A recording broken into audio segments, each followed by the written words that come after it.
আজ এক গুরুত্বপূর্ণ বিষয় যা আমাদেরকে অধিক সতর্ক থাকতে হবে। আমাদেরকে সম্পূর্ণরূপে চোখ কান খোলা রাখতে হবে প্রভু যিশুর নামে। কারণ বাইবেল আমাদের সতর্ক করে।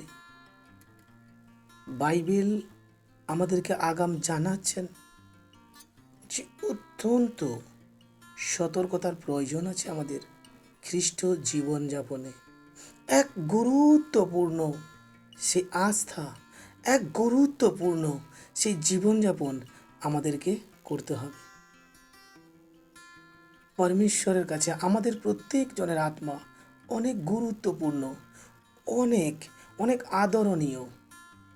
কারণ বাইবেল বলে আজ আমাদেরকে যে কতটা সতর্কে থাকতে হবে।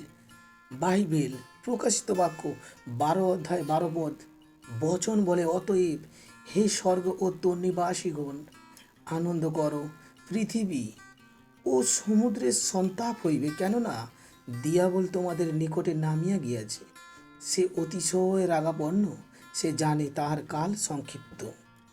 পরিষ্কার এখানে বাইবেল আমাদের বলছে আমাদের সম্পূর্ণরূপে মনকে, আত্মাকে, দেহকে প্রভু যিশুর নামে উৎসর্গ করতে, পরমেশ্বরের কাছে উত্থাপন করতে এবং চোখ কান মুখ খোলা রেখে আমাদেরকে পরমেশ্বরের দিকে এগিয়ে যেতে হবে।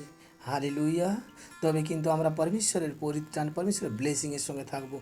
প্রত্যেকটা মুহূর্তে, প্রত্যেকটা সিচুয়েশানে আমাদেরকে কিন্তু লড়াই করতে হচ্ছে।